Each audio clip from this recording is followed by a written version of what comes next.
ચાલો મિત્રો, આપણે જોયું કે પૃથ્વી ઉપર પુષ્કળ જૈવ વિવિધતા છે અને આ જૈવ વિવિધતાનું નિવસન તંત્રમાં શું મહત્વ છે, આ જૈવ વિવિધતા શું નિવસન તંત્રના કાર્યો પર અસર કરે છે, આ એક એવો સવાલ છે કે જેનો પરિસ્થિતિવિદો કોઈ ચોક્કસ જવાબ નથી આપી શકતા, પણ છતાં આપણે એનો જવાબ મેળવવા પ્રયત્ન કરીએ. દાખલા તરીકે ઘણા દાયકાઓથી પરિસ્થિતિવિદો એવું માને છે કે વધુ જાતિઓ ધરાવતા સમુદાયો સામાન્ય રીતે ઓછી જાતિઓ ધરાવતા સમુદાય કરતાં વધારે સ્થિર વલણ ધરાવે છે. ફરી એકવાર, વધુ જાતિઓ ધરાવતા સમુદાયો સામાન્ય રીતે ઓછી જાતિઓ ધરાવતા સમુદાય કરતાં સ્થિર વલણ ધરાવે છે. એટલે કે વધુ જાતિઓ ધરાવતા જે સમુદાય છે એ સ્થિર જોવા મળે છે, સ્થાયી જોવા મળે છે. પહેલો પ્રશ્ન આપણને એમ થાય કે આ જૈવ સમુદાય માટે સ્થિરતા શું છે, આપણે કયા જૈવ સમુદાયને સ્થિર જૈવ સમુદાય કહીશું? તો એના લક્ષણો જોઈએ કે સ્થિર સમુદાય છે એની ઉત્પાદકતામાં વર્ષે વર્ષે કોઈ ફેરફાર થતો ના હોય, બહુ વધારે પડતો ફેરફાર થતો ન હોવો જોઈએ. બીજું, આ જે સ્થિર સ્થાયી જૈવ સમાજ છે અથવા તો જૈવ સમુદાય છે એમાં આવનાર અવરોધો સામે સમયે સમયે આવનાર અવરોધકો સામે પ્રતિરોધકતા હોવી જોઈએ. એટલે કોઈ પણ અવરોધક આવે એનો એ સામનો કરી શકતું હોવું જોઈએ, અથવા તો કોઈ પ્રસંગોપાત કોઈ વિક્ષેપ સર્જાય તો એનો પણ એ સામનો કરી શકે અથવા તો એની સામે ફ્લેક્સિબલ થઈ શકે, એવા સમુદાયને આપણે સ્થિર સમુદાય કહીશું. બીજું, આ જે સ્થિર સમુદાય છે એ વિદેશી જાતિઓ દ્વારા થતા આક્રમણનો પણ અવરોધ કરી શકે એવા હોવા જોઈએ. તો આપણે સ્થિર સમુદાય કોને કહીશું? કે જેની ઉત્પાદકતામાં વર્ષે વર્ષે ફેરફાર ન થતો હોય. બીજું, જ્યારે પણ કોઈ પણ સમય એના સામે અવરોધ આવે તો એનો સામનો કરી શકે અથવા તો એની સામે સ્થિતિસ્થાપકતા પ્રાપ્ત કરી શકે, એને આપણે સ્થિર જૈવ સમુદાય કહીશું. ને ત્રીજું, વિદેશી જાતિઓ જો એના ઉપર આક્રમણ કરે તો એનો પણ સામનો કરી શકે, એને આપણે સ્થિર જૈવ સમુદાય કહીશું. પ્રશ્ન એમ થાય કે આપણે જે આ સ્થિરતાના લક્ષણો જોયા એનો જાતિ સમૃદ્ધિ સાથે શું સંબંધ છે, એના વિશે આપણી પાસે કોઈ માહિતી નથી. આ સ્થિરતાના જે લક્ષણો છે એનું જાતિ સમૃદ્ધિ સાથે શું સંબંધ છે, જાતિ સમૃદ્ધિ વધે તો સ્થિરતા વધે એવું કેવી રીતે કહી શકાય? એના આપણી પાસે કોઈ જવાબ નથી, પુરાવા નથી. પણ એ જવાબ આપવાનો પ્રયત્ન કોણે કર્યો? ડેવિડ ટિલમેને. એ અંદાજિત જવાબ આપવાનો પ્રયત્ન કર્યો. ડેવિડ ટિલમેને શું કર્યું? પ્રયોગશાળાની બહાર ભૂખંડો ઉપર લાંબા સમયના નિવસન તંત્રના પ્રયોગો કર્યા. એટલે જુદા જુદા જમીનના ખંડો ઉપર જુદા જુદા નિવસન તંત્રો છે એમાં પ્રયોગો કર્યા અને આ પ્રયોગો ઉપરથી એણે શું સાબિત કર્યું? આ પ્રયોગો ઉપરથી એણે એવું સાબિત કર્યું કે વધુ જાતિઓ ધરાવતા જે ભૂખંડો છે ને એના જીવભારમાં વર્ષે વર્ષે ઓછો ફેરફાર થતો હતો. એનો મતલબ કે જીવ સમૃદ્ધિ વધારે છે ત્યાં સ્થિરતા વધારે છે, આવું એણે સાબિત કર્યું, એવા જવાબ આપવાનો પ્રયત્ન કર્યો. બીજું, એણે પોતાના પ્રયોગ ઉપરથી એવું પણ દર્શાવ્યું કે જેમ વધતી જતી વિવિધતા છે એના કારણે એક ખંડમાં ઉત્પાદનમાં પણ વધારો થાય છે. જ્યાં જાતિ વિવિધતા વધારે હતી ને એ ખંડમાં ઉત્પાદનમાં પણ વધારો થયો. એટલે આ એમ કે છે કે જે જાતિ સમૃદ્ધિ વધારે હશે એ સમુદાયમાં સ્થિરતા વધારે જોવા મળશે, આવું ડેવિડ ટિલમેને સાબિત કર્યું. આના પરથી તો તમને એટલી ખબર પડી કે ભાઈ જ્યાં જાતિ વિવિધતા વધારે હશે જે સમુદાયમાં ત્યાં સ્થિરતા વધારે હશે, પણ આ જાતિ વિવિધતા આ જૈવ સમૃદ્ધિ નિવસન તંત્ર ઉપર કેવી રીતે અસર કરે છે, નિવસન તંત્રની તંદુરસ્તી કેવી રીતે જાળવે છે એ આપણને ખબર નથી. આ નિવસન તંત્રની તંદુરસ્તીમાં એનો શું ફાળો છે એ આપણે જાણી શક્યા નથી. બીજું, આપણે એ પણ જાણીએ છીએ કે ભાઈ આ જાતિ સમૃદ્ધિ છે, જાતિ વિવિધતા છે એ મનુષ્યના અસ્તિત્વ માટે પણ જવાબદાર છે. પૃથ્વી ઉપર મનુષ્યનું અસ્તિત્વ આ જાતિ સમૃદ્ધિના કારણે છે એવું કઈ રીતે કહી શકાય? કે ભાઈ જાતિ સમૃદ્ધિના કારણે પૃથ્વી ઉપર મનુષ્યનું અસ્તિત્વ છે એવું આપણે કેવી રીતના કહી શકીએ છીએ? અને જો આપણે એવું માની શકીએ કે જાતિ સમૃદ્ધિના કારણે જ પૃથ્વી ઉપર મનુષ્યનું અસ્તિત્વ છે તો અત્યારે તો જાતિઓ ઘટી રહી છે, દિવસે દિવસે જાતિઓ ગુમ થઈ રહી છે, એનો લોપ થઈ રહ્યો છે, નાશ થઈ રહ્યો છે એકદમ ઝડપથી. તો પછી શું મનુષ્યના જીવન ઉપર કોઈ અસર થતી હશે? જાતિઓ લુપ્ત થઈ જાય તો મનુષ્યના જીવન ઉપર કોઈ અસર થાય કે ન થાય? આપણને પ્રશ્ન થાય. ચાલો આપણે ઉદાહરણ લઈએ કે ભાઈ માની લો કે પશ્ચિમ ઘાટના વૃક્ષો ઉપર જોવા મળતી દેડકાની જાતિઓ હંમેશા માટે લુપ્ત થઈ જાય તો શું પશ્ચિમ ઘાટના નિવસન તંત્રની ક્રિયાશીલતા બદલાઈ જાય અથવા તો ઘટી જાય? અથવા તો બીજું એક ઉદાહરણ લઈએ. દાખલા તરીકે આપણે જાણીએ છીએ કે પૃથ્વી ઉપર 20,000 કીડીઓની જાતિઓ છે. હવે એમાંથી ઘટીને 15,000 થઈ જાય તો શું એ આપણા જીવનને કોઈ અસર કરે છે? એટલે હવે આપણો પ્રશ્ન એવો છે કે ભાઈ આ જે જૈવ વિવિધતા આખી પૃથ્વી ઉપર પુષ્કળ છે અને એ જૈવ વિવિધતા નિવસન તંત્રને કેવી રીતે અસર કરે, આપણો એ પ્રશ્ન હતો. જે વિવિધતા નિવસન તંત્રને કેવી રીતના અસર કરે એનો જવાબ આપવો પરિસ્થિતિવિદો માટે પણ અઘરો છે, છતાં આપણે પ્રયત્ન કરીએ છીએ.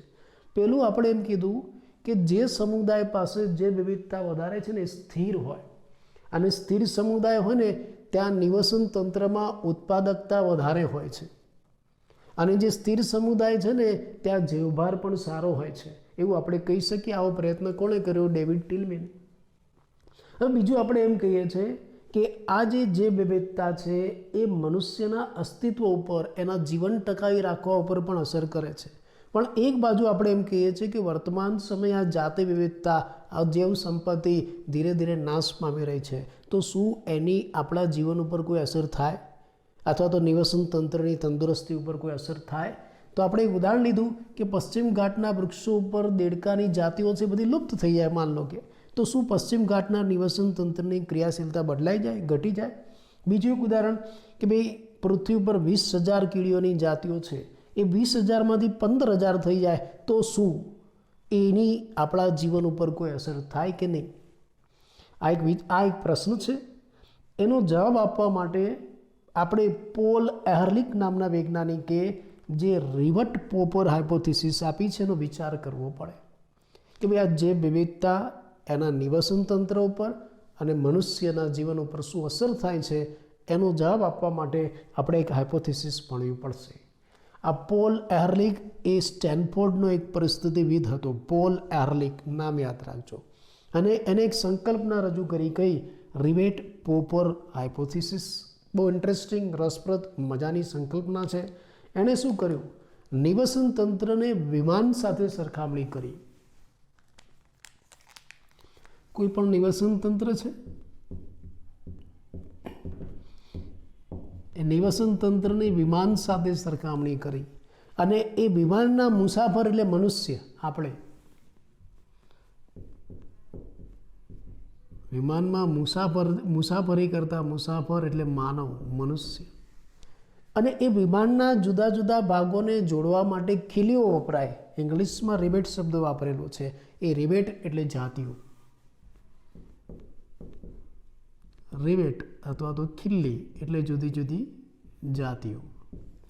બરાબર, આવી એને કલ્પના કરી કે ભાઈ નિવસન તંત્ર એટલે એક વિમાન, અને એમાં મુસાફરી કરતા મુસાફરો એટલે મનુષ્ય, આપણે પોતે, અને એ વિમાનની અંદર જુદા જુદા ભાગોને જોડવા માટે જે ખીલીઓ મારેલી છે, રિવેટ કરેલું છે, એ રિવેટ એટલે જુદી જુદી જાતિઓ, નિવસન તંત્રની જુદી જુદી જાતિઓ.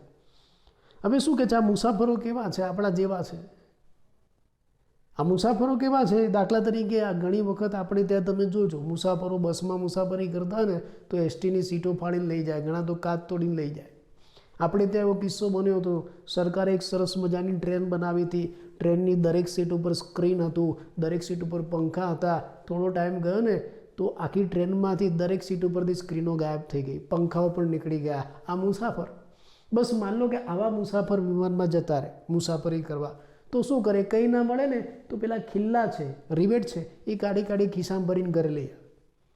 તો માન લો કે આ મુસાફરો એવા છે કે જે વિમાનમાંથી દરેક રિવેટમાંથી ટૂંકમાં દરેક જગ્યાએ ખીલ્લીઓ છે એને કાઢી કાઢીને ખિસ્સામાં ભરીને ઘરે લઈ આવે. તો શું થાય? વિમાનને નુકસાન થાય કે ન થાય? શરૂઆતમાં ના થાય, થોડી ઘણી ખીલ્લીઓ કાઢલો, આવડા મોટા વિમાનને નુકસાન ન થાય. પણ સમય જતાં વધારે ખીલ્લીઓ નીકળી જાય ને તો વિમાનને નુકસાન થાય, ગંભીર પરિણામો આવે. એ નાશ પણ થઈ જાય, ક્રેશ પણ થઈ જાય. અને એમાંય ક્યાંથી ખીલ્લી કાઢી છે અગત્યનું. માન લો કે સીટ ઉપરથી કે બારી ઉપરથી ખીલ્લી કાઢતો હોય બહુ ફરક ના પડે, પણ એ વિમાનના જે પાંખ્યા છે એમાંથી ખીલ્લી કાઢવા જાય તો ક્રેશ થઈ જાય, પાંખી તૂટીને નીચે પડે. એટલે આવાય લોકો હોય છે. બસ આપણે શું માનીએ છીએ? હવે જો તમે સરખામણી કરો, વિમાન એટલે નિવસન તંત્ર, આ જે મુસાફર ખીલ્લીઓ કાઢીને લઈ જાય મનુષ્ય, અને જે ખીલ્લીઓ છે જાતિ, તો આ રીતે નિવસન તંત્રમાંથી વિમાનરૂપી નિવસન તંત્રમાંથી ખીલ્યો એટલે કે જાતિઓ કાઢી નાખવામાં આવે તો આ નિવસન તંત્રની સંતુલા ખોરવાય અને ઇનડાયરેક્ટલી કોને નુકસાન થાય? મનુષ્યને, આપણને પણ નુકસાન થાય. અને એમાંથી કઈ જાતિ, કઈ ખીલ્લી કાઢવામાં આવે છે એ પણ અગત્યની છે. અમુક ચાવીરૂપ જાતિઓ કાઢી નાખવામાં આવે તો પ્લેન ત્યાંને ત્યાં ક્રેશ થઈ જાય. આને રિવેટ પોપર હાઇપોથિસિસ કહેવાય છે. અને હાઇપોથિસિસ આ પોલ એહરલિચ નામના વૈજ્ઞાનિકે રજૂ કરી અને શું સમજાવવા માટે કે ભાઈ જાતિઓ એ નિવસન તંત્રના કાર્યો પર કેવી રીતે અસર કરે છે એ સમજાવવા માટે, અને આ જાતિઓ મનુષ્યને પણ કેવી રીતે અસર કરે છે એ સમજાવવા માટે. અત્યારે આપણે જાણીએ છીએ આ જેમ પ્લેનમાંથી ખીલીઓ નીકળી રહી છે ને, એવી જ રીતે નિવસન તંત્રમાંથી જાતિઓ દૂર થઈ રહી છે. અત્યારે તમને કોઈ એમ કે પૃથ્વી ઉપર દરરોજ રોજ નવી નવી જાતિઓ પૃથ્વીના ખજાનામાં ઉમેરાય છે તો એ ગપ્પુ તમને લાગશે, શંકાસ્પદ બાબત છે. પણ આ કોઈ તમને એમ કહેશે કે ધીરે ધીરે જાતિઓ લુપ્ત થઈ રહી છે તો એ વાત સાચી છે, એમાં કોઈ શંકા નથી. અને આ જે પૃથ્વી ઉપર આ જે જાતિઓ લુપ્ત થઈ રહી છે એના માટે જવાબદાર કોણ છે? એનો આક્ષેપ કોના ઉપર આવે? મનુષ્ય, આપણા ઉપર આવે. આજે પૃથ્વી, કેમ કે આ જો વિમાનમાંથી ખીલીઓ કોણ કાઢી જાય છે? મનુષ્ય. એમાં પૃથ્વી પરની જે જાતિઓ લુપ્ત થઈ રહી છે એના માટે જવાબદાર કોણ છે? મનુષ્ય છે. વાત સાચી છે. હું તમને એક ઉદાહરણ આપું કે ભાઈ આ મનુષ્ય છે ને એ ઉષ્ણકટિબંધના પેસિફિક આઇસલેન્ડમાં રહેવા ગયો, વસવાટ કરવા ગયો. આ મનુષ્ય એ ઉષ્ણકટિબંધના પેસિફિક આઇલેન્ડમાં વસવાટ કરવા ગયો ને તો શું થયું? ત્યાં જે સ્થાનિક પક્ષીઓ હતા ને એની 200થી વધારે જાતિઓ લુપ્ત થઈ ગઈ, ગાયબ થઈ ગઈ. બોલો, એની એન્ટ્રીથી જ આવી અસર થઈ અને આપણે તો વર્ષોથી રહીએ છીએ. કેટલી જાતિઓ આપણે ખાઈ ગયા હશું? ચલો આપણે હિસાબ માંડીએ. IUCNના રેડ લિસ્ટના જે 2004ના દસ્તાવેજી પુરાવા છે ને આપણે એકત્ર કર્યા તો એના ઉપરથી ખબર પડી કે છેલ્લા 500 વર્ષોમાં 784 જેટલી જાતિઓ લુપ્ત થઈ ગઈ છે. 784. આ બધા આંકડાઓ MCQમાં આવે. આ જે 784 જાતિઓ લુપ્ત થઈ ગઈ છે એમાં 338 પૃષ્ઠવંશી છે, 359 અપૃષ્ઠવંશી છે અને 87 વનસ્પતિ જાતિઓ છે. એમાં તાજેતરમાં જે જાતિઓ લુપ્ત થઈ છે એમાં ડોડો, ક્વેગા, થાઇલેશિયન, સ્ટીલર સિકાવ, બાલી, જાવાન અને કાસ્પિયનનો સમાવેશ થાય છે. આ ડોડો મોરેશિયસમાંથી લુપ્ત થઈ છે, ક્વેગા આફ્રિકામાંથી, થાઇલેશિયન ઓસ્ટ્રેલિયામાંથી, સ્ટીલર સિકાવ રશિયામાંથી. જોડકા સ્વરૂપે પણ પૂછાય. આ સિવાય બાલી, જાવાન અને કાસ્પિયન વાઘની ઉપજાતિઓ છે એ પણ તાજેતરમાં જ લુપ્ત થઈ ગઈ છે. છેલ્લા 20 વર્ષોમાં 27 જાતિઓ આ રીતે લુપ્ત થઈ ગઈ છે. અને આ લુપ્તતાનું દ્રશ્ય ભયાનક ત્યારે બને છે કે જ્યારે આપણને હાલ હકીકત ખબર પડે કે આખા વિશ્વમાં હજી 15,500 જાતિઓ તો એવી છે કે જેને લુપ્ત થવાનો ભય છે, લુપ્તતાના આરે ઊભી છે. એટલે હજી આ તો વધારો કરશે. અને આ લુપ્તતાના આરે ઊભેલી જે 15,500 જાતિઓ છે એમાં વર્તમાન સમયમાં કોનો સમાવેશ થાય છે? 12% પક્ષી જાતિનો, 23% સસ્તનની જાતિનો, 32% ઉભયજીવીની જાતિનો અને 31% અનાવૃત બીજધારી જાતિનો સમાવેશ થાય છે. અને આ બધા માટે જવાબદાર કોણ? આ બધા માટે જવાબદાર મનુષ્ય, માનવ પ્રવૃત્તિ જવાબદાર. ચલો આપણે મનુષ્યનો બચાવ કરીએ.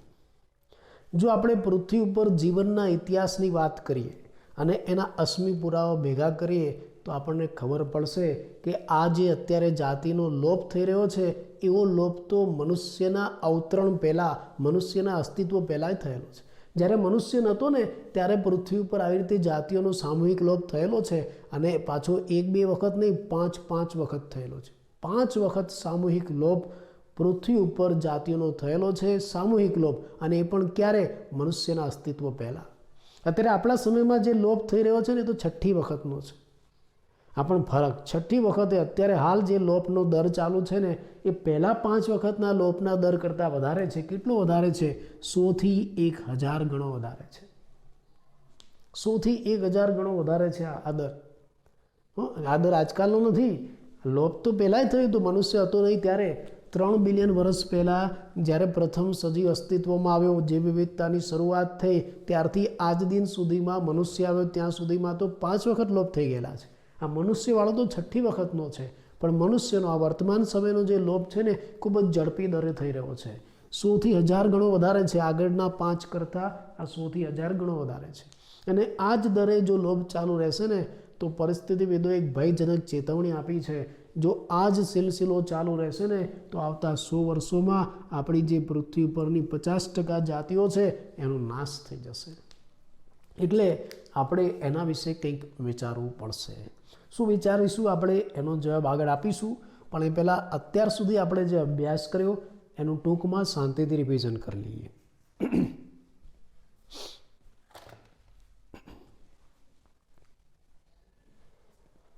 જો આપણે એમ કહ્યું કે પૃથ્વી ઉપર પુષ્કળ જૈવ વિવિધતા છે અને આ જૈવ વિવિધતા નિવસન તંત્ર માટે મહત્વની છે. આ જૈવ વિવિધતા નિવસન તંત્રની તંદુરસ્તી જાળવી શકે છે, પણ કેમ એનો જવાબ આપવો પરિસ્થિતિવિદો માટે થોડો મુશ્કેલ છે. ચોક્કસ જવાબ નથી આપી શકતા, છતાં એને પ્રયત્ન કરેલો છે.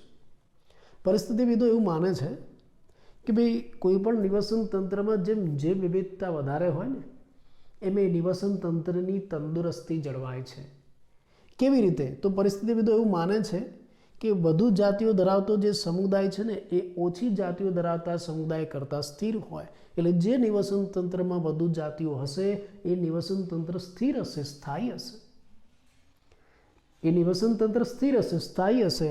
સ્થાયી કોને કહીશું? તો એ નિવસન તંત્રની ઉત્પાદકતા લગભગ અચળ જળવાતી હશે, વર્ષે વર્ષે બહુ ફેરફાર નહીં થતો હોય.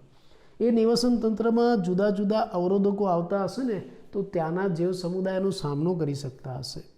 બીજું, એ નિવસન તંત્રમાં વિદેશી જાતિનું આક્રમણ થતું હશે ને તો આ જૈવ સમુદાયનો પ્રતિરોધ કરી શકતા હશે. અને આ સ્થિરતા માટે શું જવાબદાર છે? આ સ્થિરતા માટે જાતિ સમૃદ્ધિ જવાબદાર છે, જે વિવિધતા જવાબદાર છે એવું આપણે કહી શકીએ. પણ કેવી રીતે? આ સ્થિરતા અને જાતિ સમૃદ્ધિ વચ્ચે શું સંબંધ છે એનો જવાબ આપણે આપી શક્યા નથી, પણ ડેવિડ ટિલમેને એના માટે પ્રયત્ન કરેલો છે. ડેવિડ ટિલમેને પ્રયોગશાળાની બહાર ભૂખંડો ઉપર લાંબા સમયનો નિવસન તંત્રના પ્રયોગ કર્યા અને પ્રયોગ ઉપરથી એણે સાબિત કર્યું કે જે ભૂખંડોમાં વધુ જાતિઓ છે ને ત્યાં વર્ષો વર્ષ જૈવભાર લગભગ અચળ જળવાય છે, બહુ ફેરફાર નથી થતો. અને બીજું, એને એવું પણ દર્શાવ્યું કે જે ભૂખંડોમાં આ જાતિ વિવિધતા વધારે છે ને ત્યાં ઉત્પાદનમાં પણ વધારો થાય છે. એટલે જાતિ વિવિધતા, જૈવ વિવિધતા એ નિવસન તંત્રમાં સ્થિરતા જાળવે છે, સ્થાયીપણું જાળવે છે, જેના કારણે એનું ઉત્પાદન પણ વધે છે અને એના જીવભારમાં પણ વધારો થાય છે. હવે આ જાતિ વિવિધતા નિવસન તંત્રની તંદુરસ્તીને કેવી રીતે અસર કરે છે આપણે એ જાણવું છે. સાથે આપણે એ પણ જાણીએ છીએ કે આ જૈવ સમૃદ્ધિ, જૈવ સંપત્તિ એ મનુષ્યને પણ અસર કરે છે, મનુષ્યના જીવનને પણ અસર કરે છે. પૃથ્વી ઉપર મનુષ્યના જીવનને આ જૈવ સમૃદ્ધિ અસર કરી શકે છે. કેવી રીતે? હવે આની અસર કેવી રીતે થાય આપણે એ જોઈએ. દાખલા તરીકે પશ્ચિમ ઘાટના વૃક્ષો પર જોવા મળતા દેડકાની જાતિઓ હંમેશા માટે લુપ્ત થઈ જાય તો શું એ પશ્ચિમ ઘાટના નિવસન તંત્રની ક્રિયાશીલતા ઘટી જાય? અથવા તો આપણે બીજી એક વાત કરીએ કે પૃથ્વી ઉપર 20,000 કીડીઓની જાતિઓ છે, એ 20,000માંથી 15,000 થઈ જાય તો શું એ આપણા જીવનને કોઈ અસર કરે ખરી? જો આપણે એનો જવાબ આપવો હોય ને તો આપણે પોલ એહર્લિકે જે એક રિવર્ટ પોપર હાઇપોથિસિસ આપેલી છે એનો વિચાર કરવો પડશે. પોલ એહર્લિક એ સ્ટેનફોર્ડનો એક પરિસ્થિતિવિદ હતો. એને એક સરસ ઉદાહરણ આપ્યું. એણે શું કર્યું? નિવસન તંત્રની તુલના વિમાન સાથે કરી અને વિમાનમાં મુસાફરી કરતા મુસાફરોને મનુષ્ય ગણી લીધા અને આ જે વિમાન છે એના જુદા જુદા ભાગોને જોડવા માટે ખીલ્લી રિવેટ વપરાય છે એ રિવેટને જાતિ માની લીધી. હવે આ મનુષ્ય આપણા જેવા જ હોય ને. આ મુસાફરો જે વિમાનમાં મુસાફરી કરે છે શું કરે છે? એ જ્યારે પણ મુસાફરી કરવા જાય ને એટલે આ પ્લેનની એક એક ખીલ્લી, એક એક રિવેટ કાઢીને ઘરે લેતા. શરૂઆતમાં આવું કરશે તો વિમાનને બહુ નુકસાન નહીં થાય, પણ આવું લાંબો સમય ચાલશે ને તો વિમાનને નુકસાન થાય. બસ આવું જ કંઈક અહીંયા છે. અને એમાંય એ ક્યાંથી ખીલ્લી કાઢે છે ને એ અગત્યનું. માન લો કે સીટ ઉપરથી, બારી ઉપરથી ખીલ્લી કાઢે તો બહુ વિમાનને તકલીફ નહીં પડે, પણ એને પાંખિયામાંથી ખીલ્લી કાઢવા જશે તો વિમાન ક્રેશ થઈ જશે, તૂટી જશે, ગંભીર નુકસાન કરશે. એવું જ અહીંયા નિવસન તંત્રમાં પણ છે. વિમાનને આપણે નિવસન તંત્ર માની લીધું છે અને ખીલ્લીઓને જાતિ માની લીધી છે. જો નિવસન તંત્રમાંથી જાતિઓ થોડી થોડી શરૂઆતમાં દૂર થશે ને તો નિવસન તંત્રને બહુ તકલીફ નહીં પડે, પણ વધારે દૂર થઈ જશે ને તો નિવસન તંત્રમાં અસંતુલા સર્જાશે. એમાંય ચાવીરૂપ જાતિઓ દૂર થઈ જાય ને તો નિવસન તંત્ર ખોરવાઈ જાય. અને આ દૂર કરવા માટે કોણ જવાબદાર છે? મુસાફર, મનુષ્ય. એટલે અત્યારે હાલ જે જૈવ વિવિધતાનો નાશ થઈ રહ્યો છે એના માટે જવાબદાર મનુષ્ય છે. આ મનુષ્ય જ્યાં જાય ને ત્યાં નિવસન તંત્રની જૈવ વિવિધતા ઘટાડી દે છે. દાખલા તરીકે આ મનુષ્ય ઉષ્ણકટિબંધના પેસિફિક આઇસલેન્ડમાં વસવાટ કરવા ગયા તો શું થયું? ત્યાંના જે સ્થાનિક પક્ષીઓ હતા ને એની 200થી વધારે જાતિઓ તો લુપ્ત થઈ ગઈ. એન્ટ્રીથી જ ખાલી પ્રવેશ કર્યો ત્યાં જ કેટલી લુપ્ત થઈ. અત્યારે આપણે એનો અંદાજ લગાવીએ. IUCNના રેડ લિસ્ટના 2004ના દસ્તાવેજી પુરાવા દ્વારા આપણે એની માહિતી પ્રાપ્ત કરીએ કે ભાઈ છેલ્લા 500 વર્ષમાં 784 જાતિઓ લુપ્ત થઈ ગઈ છે, જેમાંથી 338 તો પૃષ્ઠવંશીની જાતિ છે, 359 અપૃષ્ઠવંશી જાતિ છે, 87 વનસ્પતિ જાતિ છે. અને એમાંય તાજેતરમાં લુપ્ત થયેલી જાતિઓમાં કઈ આવશે? મોરેશિયસની ડોડો, આ તમને MCQમાં પૂછાય હો જોડકા સ્વરૂપે. આફ્રિકામાં ક્યોગા, ઓસ્ટ્રેલિયાની થાઇલેશિયન, રશિયાની સ્ટીલર સિકાવ અને બાલી, જાવાન અને કાસ્પિયન જેવા વાઘની ઉપજાતિઓ તાજેતરમાં હાલમાં લુપ્ત થયેલી છે. છેલ્લા 20 વર્ષોમાં આવી 27 જાતિઓ લુપ્ત થયેલી છે. આ લુપ્તતાનું દ્રશ્ય ભયાનક ત્યારે બને છે કે જ્યારે હકીકતમાં આપણને ખબર પડે છે કે આખા વિશ્વમાંથી 15,500 જાતિઓ એવી છે કે જે લુપ્ત થવાના આરે ઊભેલી છે, જેને લુપ્ત થવાનો ભય છે, એટલે એ પણ આમાં વધારો કરશે. અને આ જે લુપ્ત થવાના આરે ઊભેલી જાતિઓ છે ને એમાં 12% તો પક્ષી જાતિ છે, 23% સસ્તનની જાતિ છે, 32% ઉભયજીવીની જાતિ છે, 31% અનાવૃત બીજધારીની જાતિ છે. યાદ રાખવા માટે 12 દુ 24, એમાં એક ઓછું 23, એનું ઊંધું કરો 32, એમાં એક ઓછું કરો 31.